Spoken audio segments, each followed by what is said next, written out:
والصافات صفا فالزاجرات زجرا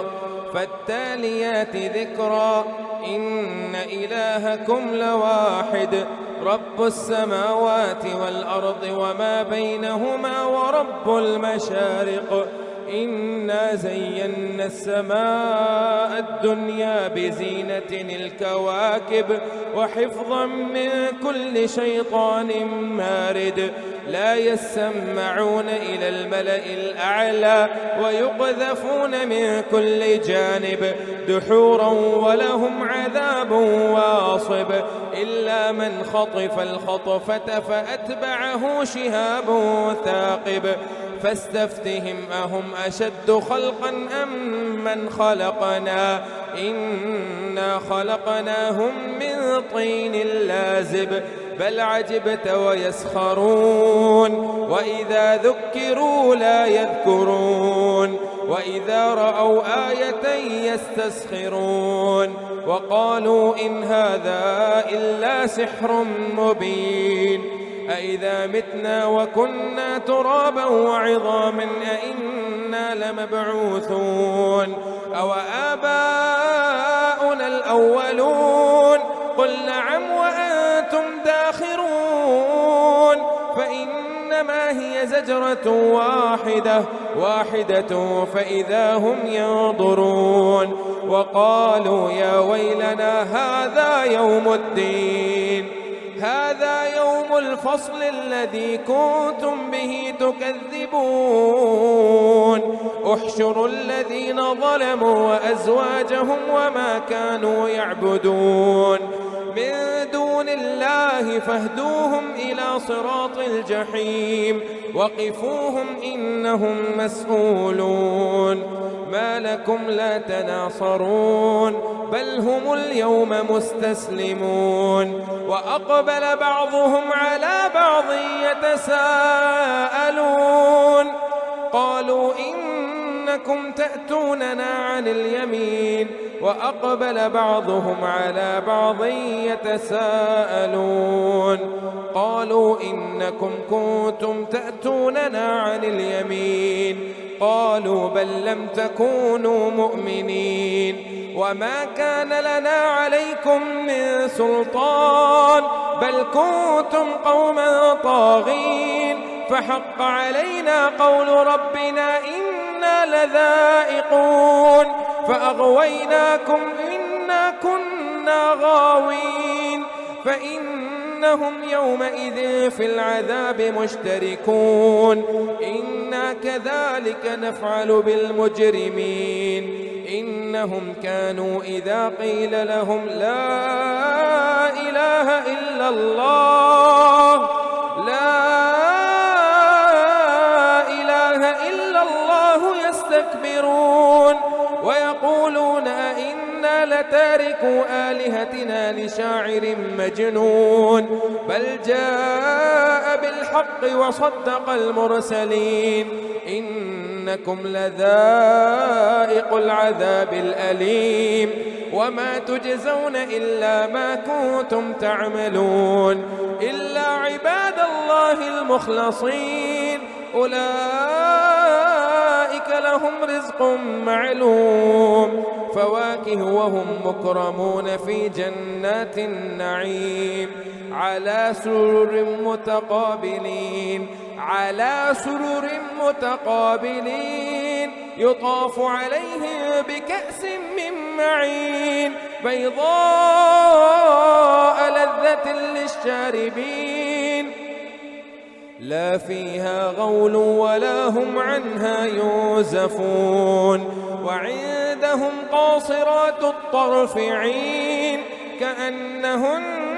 بيض مكنون فأقبل بعضهم على بعض يتساءلون قال قائل منهم إني كان لي قرين يقول أئنك لمن المصدقين أئذا متنا وكنا ترابا وعظاما أئنا لمدينون قال هل أنتم أنتم مطلعون فاطلع فرآه في سواء الجحيم قال تالله إن كدت لتردين ولولا نعمة ربي لكنت من المحضرين أفما نحن بميتين إلا موتتنا الأولى وما نحن بمعذبين إن هذا لهو الفوز العظيم لمثل هذا فليعمل العاملون أذلك خير نزلا أم شجرة الزقوم أذلك خير نزلا أم شجرة الزقوم إنا جعلناها فتنة للظالمين إنها شجرة تخرج في أصل الجحيم طلعها كأنه رؤوس الشياطين فإنهم لآكلون منها فمالئون منها البطون ثم إن لهم عليها لشوبا من حميم ثم إن مرجعهم لإلى الجحيم إنهم ألفوا آباءهم ضالين فهم على آثارهم يهرعون ولقد ضل قبلهم أكثر الأولين ولقد أرسلنا فيهم منذرين فانظر كيف كان عاقبة المنذرين إلا عباد الله المخلصين ولقد نادانا نوح فلنعم المجيبون ونجيناه وأهله من الكرب العظيم وجعلنا ذريته هم الباقين وتركنا عليه في الآخرين سلام على نوح في العالمين إنا كذلك نجزي المحسنين إنه من عبادنا المؤمنين ثم أغرقنا الآخرين وإن من شيعته لإبراهيم إذ جاء ربه بقلب سليم إذ قال لأبيه وقومه ماذا تعبدون أئفكا آلهة دون الله تريدون فما ظنكم برب العالمين فنظر نظرة في النجوم فقال إني سقيم فتولوا عنه مدبرين فراغ إلى آلهتهم فقال ألا تأكلون ما لكم لا تنطقون فراغ عليهم ضربا باليمين فأقبلوا إليه يزفون قال أتعبدون ما تنحتون والله خلقكم وما تعملون قالوا ابنوا له بنيانا فألقوه في الجحيم فأرادوا به كيدا فجعلناهم الأسفلين وقال إني ذاهب إلى ربي سيهدين رب هب لي من الصالحين فبشرناه بغلام حليم فلما بلغ معه السعي قال يا بني إني أرى في المنام أني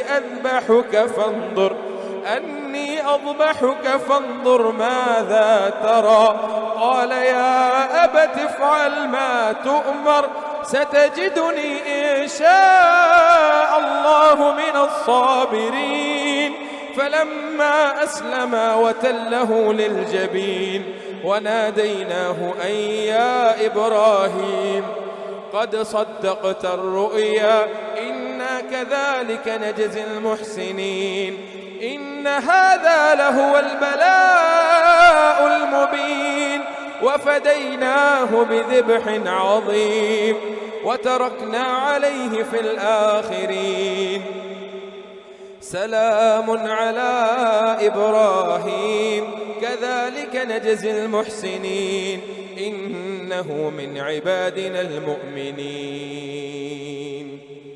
وبشرناه بإسحاق نبيا من الصالحين وباركنا عليه وعلى إسحاق ومن ذريتهما محسن وظالم لنفسه مبين. ولقد مننا على موسى وهارون ونجيناهما وقومهما من الكرب العظيم ونصرناهم فكانوا هم الغالبين وآتيناهما الكتاب المستبين وهديناهما الصراط المستقيم وتركنا عليهما في الآخرين. سلام على موسى وهارون إنا كذلك نجزي المحسنين إنهما من عبادنا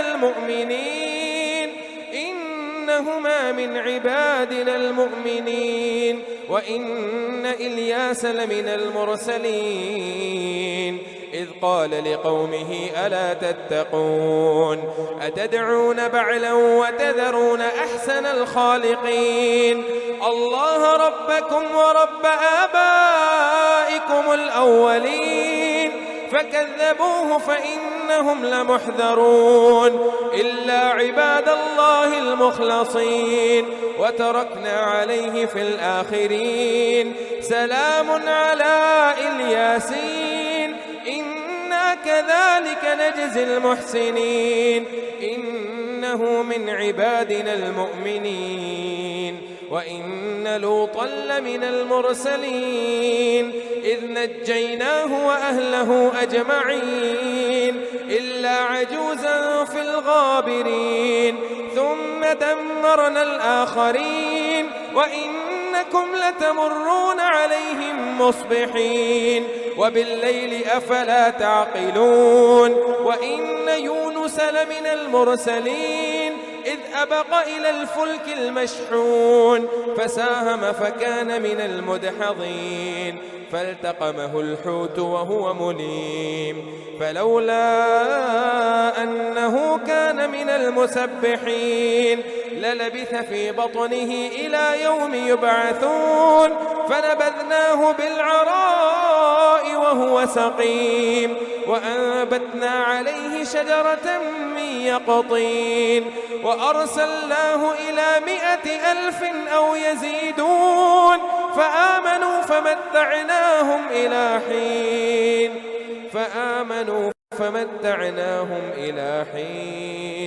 فاستفتهم ألربك البنات ولهم البنون أم خلقنا الملائكة إناثا وهم شاهدون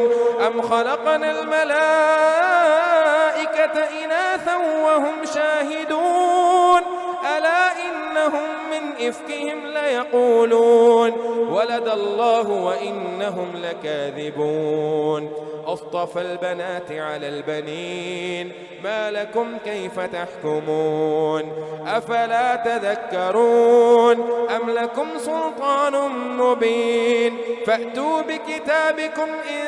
كنتم صادقين وجعلوا بينه وبين الجنة نسبا ولقد علمت الجنة إنهم لمحضرون سبحان الله عما يصفون إلا عباد الله المخلصين فإنكم وما تعبدون ما أنتم عليه بفاتنين إلا من هو صال الجحيم وما منا إلا له مقام معلوم وإنا لنحن الصافون وإنا لنحن المسبحون وإن كانوا ليقولون لو أن عندنا ذكرا من الأولين لكنا عباد الله المخلصين فكفروا به فسوف يعلمون ولقد سبقت كلمتنا لعبادنا المرسلين إنهم لهم المنصورون وإن جندنا لهم الغالبون فتول عنهم حتى حين وأبصرهم فسوف يبصرون أفبعذابنا يستعجلون فإذا نزل بساحتهم فساء صباح المنذرين وتول عنهم حتى حين وأبصر فسوف يبصرون. سبحان ربك رب العزة عما يصفون، وسلام على المرسلين، والحمد لله رب العالمين. صاد والقرآن ذي الذكر، بل الذين كفروا في عزة وشقاق. كم أهلكنا من قبلهم من قرن فنادوا ولا تحين مناص، وعجبوا أن جاءهم منذر منهم وقال الكافرون هذا ساحر كذاب أجعل الآلهة إلها واحدا إن هذا لشيء عجاب. وانطلق الملأ منهم أن امشوا واصبروا على آلهتكم إن هذا لشيء يراد ما سمعنا بهذا في الملة الآخرة إن هذا إلا اختلاق أأنزل عليه الذكر من بيننا بل هم في شك من ذكري بل لما يذوقوا عذاب أم عندهم خزائن رحمة ربك العزيز الوهاب أم لهم ملك السماوات والأرض وما بينهما فليرتقوا في الأسباب جند ما هنالك مهزوم من الأحزاب كذبت قبلهم قوم نوح وعاد وفرعون ذو الأوتاد وثمود وقوم لوط وأصحاب الأيكة أولئك الأحزاب إن كل إلا كذب الرسل فحق عقاب وما ينظر هؤلاء إلا صيحة واحدة ما لها من فواق وقالوا ربنا عجل لنا قطنا قبل يوم الحساب اصبر على ما يقولون واذكر عبدنا داود ذي الأيد إنه أواب إنا سخرنا الجبال معه يسبحن بالعشي والإشراق والطير محشورة كل له أواب وشددنا ملكه وآتيناه الحكمة وفصل الخطاب وهل أتاك نبأ الخصم إذ تسوروا المحراب إذ دخلوا على داود ففزع منهم قالوا لا تخف خصمان بغى بعضنا على بعض فاحكم بيننا بالحق ولا تشطط واهدنا إلى سواء الصراط إن هذا أخي له 99 نعجة ولي نعجة واحدة فقال أكفلنيها وعزني في الخطاب قال لقد ظلمك بسؤال نعجتك إلى نعاجه وإن كثيرا من الخلطاء ليبغي بعضهم على بعض إلا الذين آمنوا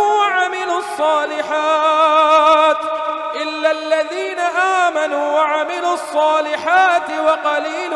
ما هم وظن داود أنما فتناه فاستغفر ربه وخر راكعا وأناب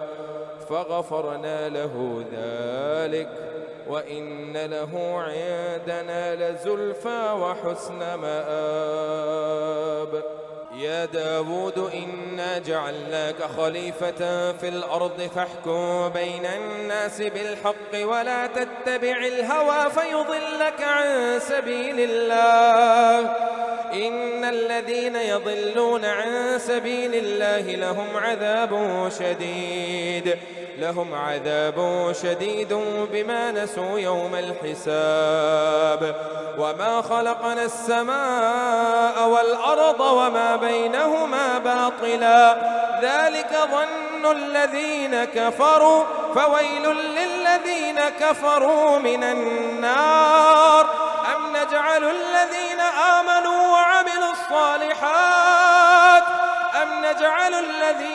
آمنوا وعملوا الصالحات كالمفسدين في الأرض أم نجعل المتقين كالفجار كتاب أنزلناه إليك مبارك ليدبروا آياته وليتذكر أولو الألباب ووهبنا لداود سليمان نعم العبد إنه أواب إذ عرض عليه بالعشي الصافنات الجياد فقال إني أحببت حب الخير عن ذكر ربي حتى توارت بالحجاب ردوها علي فطفق مسحا بالسوق والأعناق ولقد فتنا سليمان وألقينا على كرسيه جسدا ثم أناب قال رب اغفر لي وهب لي ملكا لا ينبغي لأحد من بعدي إنك أنت الوهاب فسخرنا له الريح تجري بأمره رخاء حيث أصاب والشياطين كل بناء وغواص وآخرين مقرنين في الأسفاد هذا عطاؤنا فامنن أو أمسك بغير حساب وإن له عندنا لزلفى وحسن مآب واذكر عبدنا أيوب إذ نادى ربه أني مسني الشيطان بنصب وعذاب اركض برجلك هذا مغتسل بارد وشراب ووهبنا له أهله ومثلهم معهم رحمة منا وذكرى لأولي الألباب وخذ بيدك ضغثا فاضرب به ولا تحنث إنا وجدناه صابرا نعم العبد إنه أواب واذكر إسماعيل واليسع ويونس واذكر إسماعيل واليسع وذا الكفل وكل من الأخيار هذا ذكر وإن للطاغين لشر مآب وخذ بيدك ضغثا فاضرب به ولا تحنث إنا وجدناه صابرا نعم العبد إنه أواب واذكر عبادنا إبراهيم وإسماعيل وإسحاق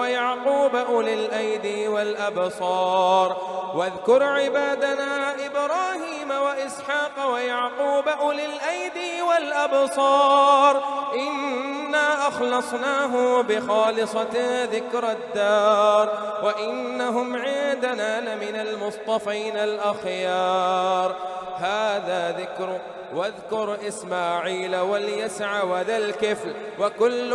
من الأخيار هذا ذكر وإن للمتقين لحسن مآب جنات عدن مفتحة لهم الأبواب متكئين فيها يدعون فيها بفاكهة كثيرة وشراب وعندهم قاصرات الطرف أتراب هذا ما توعدون ليوم الحساب إن هذا لرزقنا ما له من نفاد هذا وإن للطاغين لشر مآب جهنم يصلونها فبئس المهاد هذا فليذوقوه حميم وغساق وآخر من شكله أزواج هذا فوج مقتحم معكم لا مرحبا بهم إنهم صالوا النار قالوا بل أنتم لا مرحبا بكم أنتم قدمتموه لنا فبئس القرار قالوا ربنا من قدم لنا هذا فزده عذابا ضعفا في النار وقالوا ما لنا لا نرى رجالا كنا نعدهم من الأشرار اتخذناهم سخريا أم زاغت عنهم الأبصار إن ذلك لحق تخاصم أهل النار قل إن إنما أنا منذر وما من إله إلا الله الواحد القهار رب السماوات والأرض وما بينهما العزيز الغفار قل هو نبأ عظيم أنتم عنه معرضون ما كان لي من علم بالملأ الأعلى إذ يختصمون إن يوحى إلي إلا أنما أنا نذير مبين إذ قال ربك للملائكة إني خالق بشرا من طين فإذا سويته ونفخت فيه من روحي فقعوا له ساجدين فسجد الملائكة كلهم أجمعون إلا إبليس استكبر وكان من الكافرين قال يا إبليس ما منعك أن تسجد لما خلقت بيدي أستكبرت أم كنت من العالين قال أنا خير منه خلقتني من نار وخلقته من طين قال فاخرج منها فإنك رجيم قال فاخرج منها فإنك رجيم وإن عليك اللعنة إلى يوم الدين وإن عليك لعنتي إلى يوم الدين قال فاخرج منها فإنك رجيم وإن عليك لعنتي إلى يوم الدين قال رب فأنظرني إلى يوم يبعثون قال فإنك من المنظرين قال إلى يوم الوقت المعلوم قال فبعزتك لأغوينهم أجمعين إلا عبادك منهم المخلصين قال فالحق والحق أقول لأملأن جهنم منك وممن تبعك منهم أجمعين قل ما أسألكم عليه من أجر وما أنا من المتكلفين إن هو إلا ذكر للعالمين ولتعلمن نبأه بعد حين تنزيل الكتاب من الله العزيز الحكيم إنا أنزلنا إليك الكتاب بالحق فاعبد الله مخلصا له الدين ألا لله الدين الخالص والذين اتخذوا من دونه أولياء ما نعبدهم إلا ليقربونا إلى الله زلفى إن الله يحكم بينهم فيما هم فيه يختلفون إن الله لا يهدي من هو كاذب كفار لو أراد الله أن يتخذ ولدا لاصطفى مما يخلق ما يشاء سبحانه هو الله الواحد القهار خلق السماوات والأرض بالحق يكور الليل على النهار ويكور النهار على الليل وسخر الشمس والقمر كل يجري لأجل مسمى ألا هو العزيز الغفار خلقكم من نفس واحدة ثم جعل منها زوجها وأنزل لكم من الأنعام 8 أزواج يخلقكم في بطون أمهاتكم خلقا من بعد خلق في ظلمات 3 ذلكم الله ربكم له الملك لا إله إلا هو فأنى تصرفون إن تكفروا فإن الله غني عنكم ولا يرضى لعباده الكفر وإن تشكروا يرضه لكم ولا تزر وازرة وزر أخرى ثم إلى ربكم مرجعكم فينبئكم بما كنتم تعملون إنه عليم بذات الصدور وإذا مس الإنسان ضر دعانا ثم إذا خوله نعمة منه نسي ما كان يدعو إليه من قبل وإذا مس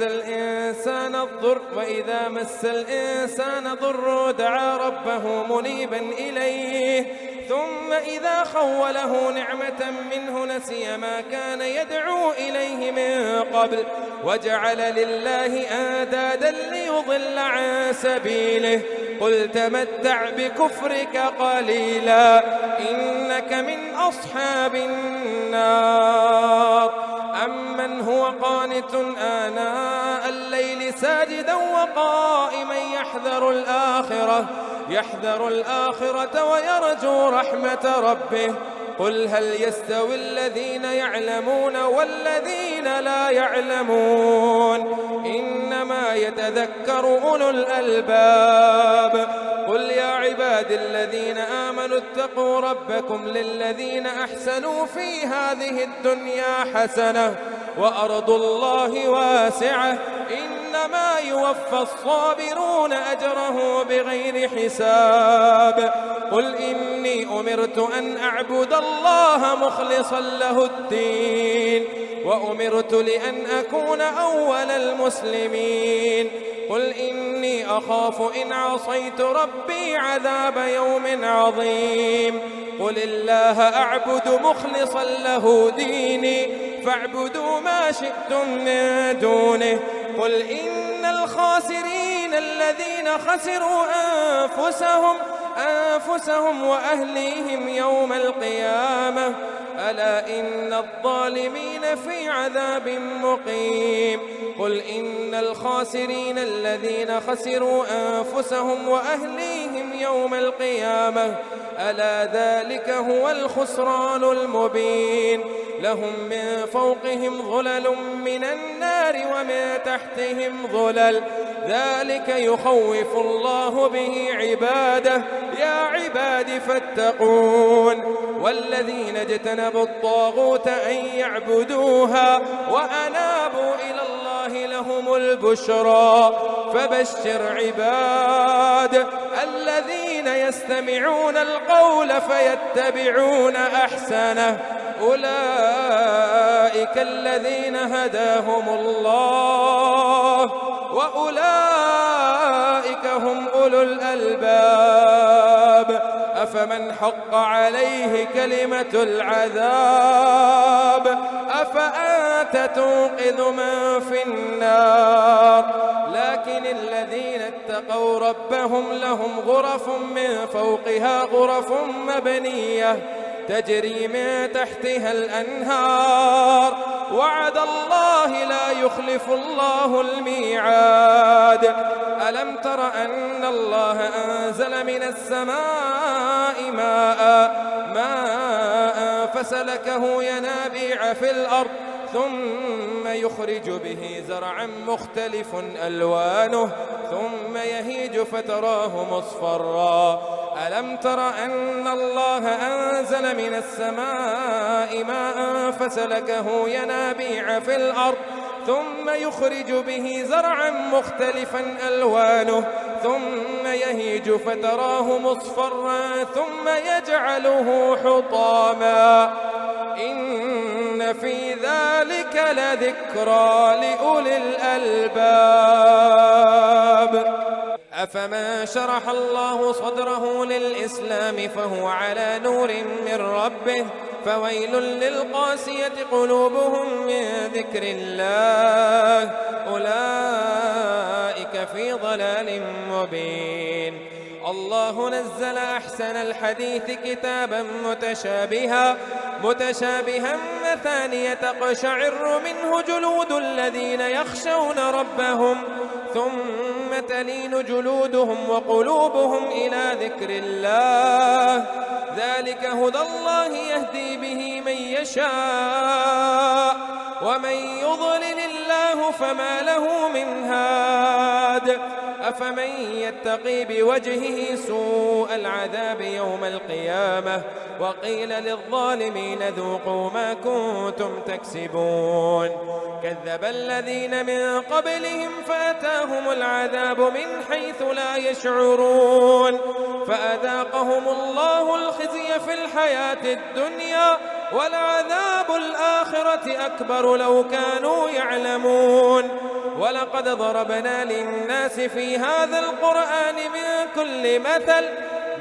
كل مثل لعلهم يتذكرون قرآنا عربيا غير ذي عوج لعلهم يتقون. ضرب الله مثلا رجلا فيه شركاء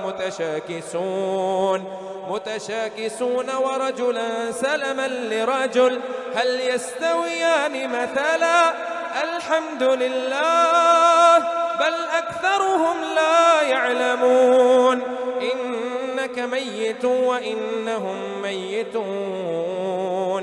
ثم إنكم يوم القيامة عند ربكم تختصمون. فمن أظلم ممن كذب على الله وكذب بالصدق إذ جاءه أليس في جهنم مثوى للكافرين والذي جاء بالصدق وصدق به أولئك هم المتقون لهم ما يشاءون عند ربهم ذلك جزاء المحسنين ليكفر الله عنهم أسوأ الذي عملوا ويجزيهم أجره بأحسن الذي كانوا يعملون. أليس الله بكاف عبده ويخوفونك بالذين من دونهم ومن يضلل الله فما له من هاد ومن يهد الله فما له من مضل. أليس الله بعزيز ذي انتقام. ولئن سألتهم من خلق السماوات والأرض ليقولن الله قل أفرأيتم ما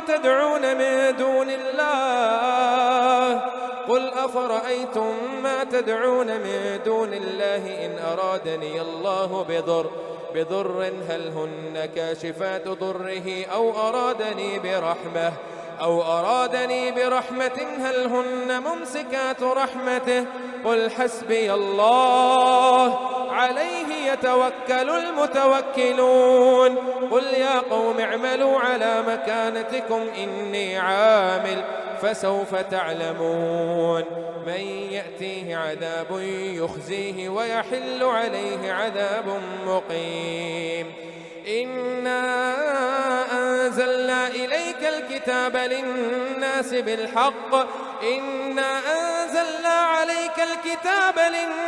بالحق فمن اهتدى فلنفسه ومن ضل فإنما يضل عليها وما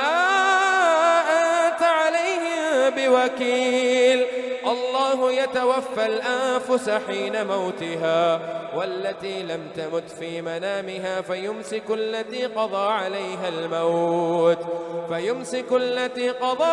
الموت ويرسل الأخرى إلى أجل مسمى إن في ذلك لآيات لقوم يتفكرون.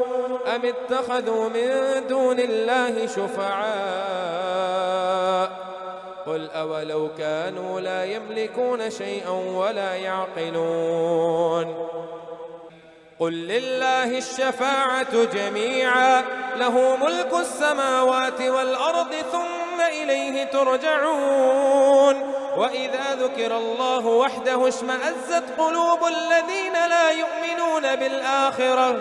وإذا ذكر الذين من دونه إذا هم يستبشرون. قل اللهم فاطر السماوات والأرض عالم الغيب والشهادة أنت تحكم بين عبادك فيما كانوا فيه يختلفون.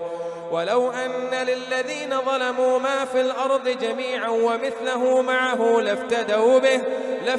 به من سوء العذاب يوم القيامة وبدا لهم من الله ما لم لم يكونوا يحتسبون وبدا لهم سيئات ما كسبوا وحاق بهم ما كانوا به يستهزئون فإذا مس الإنسان ضر دعانا ثم إذا خولناه نعمة منا قال إنما أوتيته على علم بل هي فتنة ولكن أكثرهم لا يعلمون قد قالها الذين من قبلهم فما أغنى عنهم ما كانوا يكسبون فأصابهم سيئات ما كسبوا والذين ظلموا من هؤلاء سيصيبهم سيئات ما كسبوا وما هم بمعجزين أولم يعلموا أن الله يبسط الرزق لمن يشاء ويقدر إن في ذلك لآيات لقوم يعلمون أولم يعلموا أن الله يبسط الرزق لمن يشاء ويقدر إن في ذلك لآيات لقوم يؤمنون قل يا عبادي الذين أسرفوا على أنفسهم لا تقنطوا قل يا عبادي الذين أسرفوا على أنفسهم لا تقنطوا من رحمة الله قل يا عبادي الذين أسرفوا على أنفسهم لا تقنطوا من رحمة الله إن الله يغفر الذنوب جميعا إنه هو الغفور الرحيم وأنيبوا إلى ربكم وأسلموا له من قبل أن يأتيكم العذاب ثم لا تنصرون واتبعوا أحسن ما أنزل إليكم من ربكم من قبل أن يأتيكم العذاب بغتة وأنتم لا تشعرون أن تقول نفس يا حسرة على ما فرطت في جنب الله وإن كنت لمن الساخرين أو تقول لو أن الله هداني لكنت من المتقين أو تقول حين ترى العذاب لو أن لي كرة فأكون من المحسنين بلى قد جاءتك آياتي فكذبت بها واستكبرت وكنت من الكافرين ويوم القيامة ترى الذين كذبوا على الله وجوههم مسودة أليس في جهنم مثوى للمتكبرين وينجي الله الذين اتقوا بمفازتهم لا يمسهم السوء ولا هم يحزنون الله خالق كل شيء وهو على كل شيء وكيل له مقاليد السماوات والأرض والذين كفروا بآيات الله أولئك هم الخاسرون قل أفغير الله تأمروني أعبد أيها الجاهلون ولقد أوحي إليك وإلى الذين من قبلك لئن أشركت ليحبطن عملك ولتكونن من الخاسرين بل الله فاعبد وكن من الشاكرين وما قدروا الله حق قدره والأرض جميعا قبضته يوم القيامة والسماوات مطويات بيمينه سبحانه وتعالى عما يشركون ونفخ في الصور فصعق من في السماوات ومن في الأرض إلا من شاء الله ثم نفخ فيه أخرى فإذا هم قيام ينظرون وأشرقت الأرض بنور ربها ووضع الكتاب وجيء بالنبيين والشهداء وقضي بينهم بالحق وهم لا يظلمون ووفيت كل نفس ما عملت وهو أعلم بما يفعلون. وسيق الذين كفروا إلى جهنم زمرا حتى إذا جاءوها فتحت أبوابها وقال لهم خزنتها ألم يأتكم رسل منكم يتلون عليكم آيات ربكم وينذرونكم لقاء يومكم هذا؟ قالوا بلى ولكن حقت كلمة العذاب على الكافرين. قيل ادخلوا أبواب جهنم خالدين فيها فبئس مثوى المتكبرين. وسيق الذين اتقوا ربهم إلى الجنة زمرا حتى إذا جاءوها وفتحت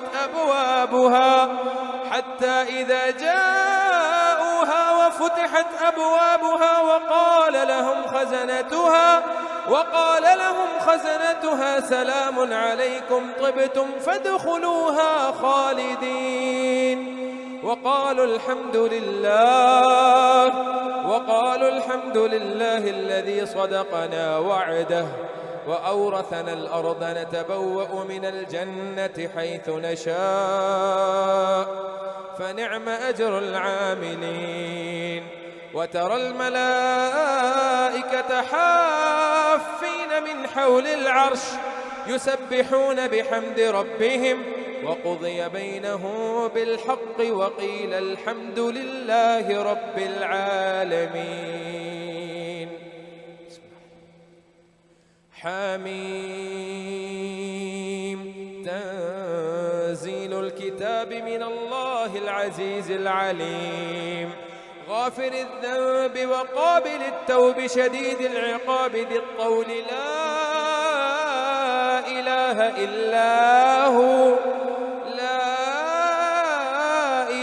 إلا هو إليه المصير. ما يجادل في آيات الله إلا الذين كفروا فلا يغررك تقلبهم في البلاد. كذبت قبلهم قوم نوح والأحزاب من بعدهم وهمت كل أمة برسولهم ليأخذوه وجادلوا بالباطل ليدحضوا به الحق فأخذتهم فكيف كان عقاب. وكذلك حقت كلمة ربك على الذين كفروا أنهم أصحاب النار الذين يحملون العرش ومن حوله يسبحون بحمد ربهم ويؤمنون به ويستغفرون للذين آمنوا ربنا وسعت كل شيء رحمة وعلما فاغفر للذين تابوا واتبعوا سبيلك وقهم عذاب الجحيم. ربنا وأدخلهم جنات عدن التي وعدتهم ومن صلح من آبائهم وأزواجهم وذرياتهم إنك أنت العزيز الحكيم. وقهم السيئات ومن تق السيئات يومئذ فقد رحمته وذلك هو الفوز العظيم. إن الذين كفروا ينادون لمقت الله أكبر من مقتكم أنفسكم إذ تدعون إلى الإيمان فتكفرون. قالوا ربنا أمتنا اثنتين وأحييتنا اثنتين فاعترفنا بذنوبنا فهل إلى خروج من سبيل. ذلكم بأنه إذا دعي الله وحده كفرتم وإن يشرك به تؤمنوا فالحكم لله العلي الكبير. هو الذي يريكم آياته وينزل لكم من السماء رزقا وما يتذكر إلا من ينيب. فادعوا الله مخلصين له الدين ولو كره الكافرون. رفيع الدرجات ذو العرش يلقي الروح من أمره على من يشاء من عباده من عباده لينذر يوم التلاق يوم هم بارزون لا يخفى على الله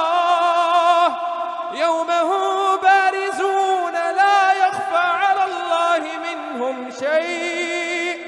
لمن الملك اليوم لله الواحد القهار.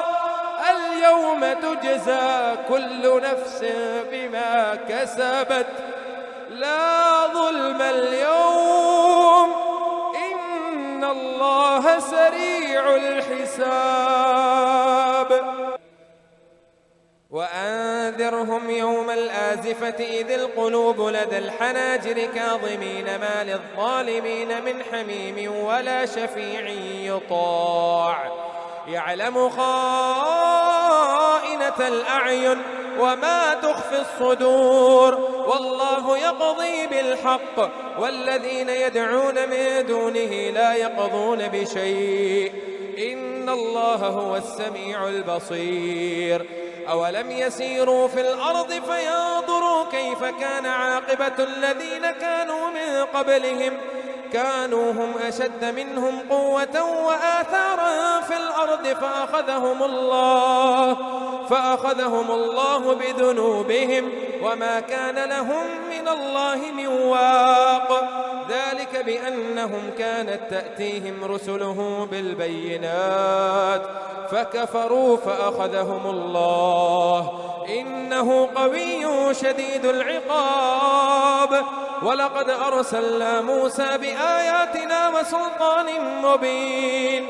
إلى فرعون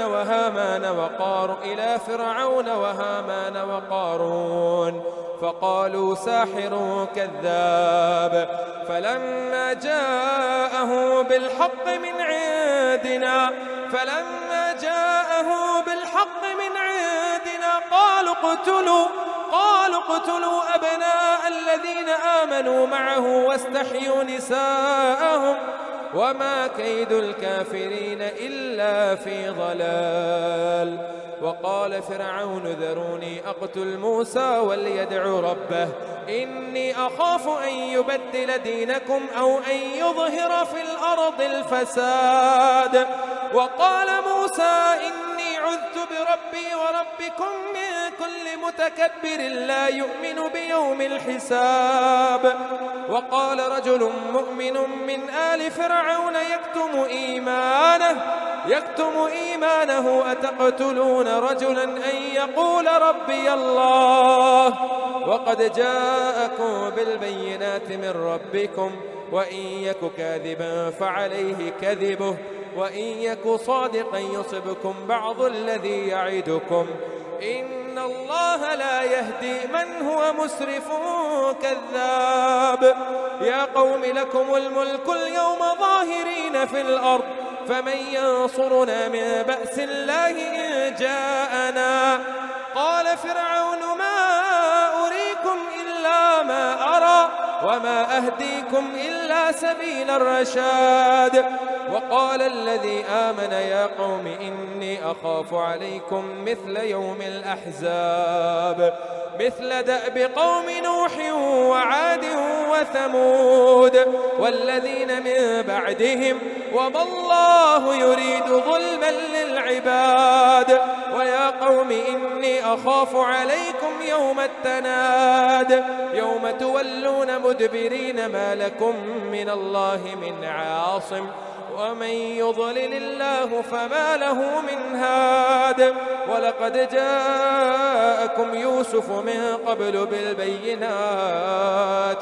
بالبينات فما زلتم في شك مما جاءكم به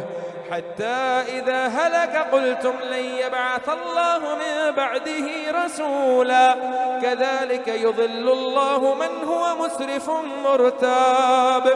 الذين يجادلون في آيات الله بغير سلطان أتاهم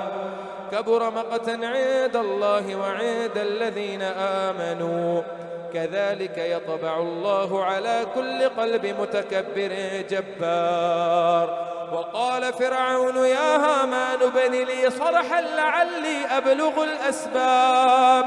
أسباب السماوات فأطلع إلى إله موسى وإني لأظنه كاذبا. وكذلك زين لفرعون سوء عمله وصد عن السبيل وما كيد فرعون إلا في تباب. وقال الذي آمن يا قوم اتبعون أهدكم سبيل الرشاد. يا قوم إنما هذه الحياة الدنيا متاع وإن الآخرة هي دار القرار. من عمل سيئة فلا يجزى إلا مثلها ومن عمل صالحا من ذكر أو أنثى وهو مؤمن فأولئك يدخلون الجنة يرزقون فيها بغير حساب. ويا قوم ما لي أدعوكم إلى النجاة وتدعونني إلى النار. تدعونني لأكفر بالله وأشرك به ما ليس لي به علم وأنا أدعوكم إلى العزيز الغفار.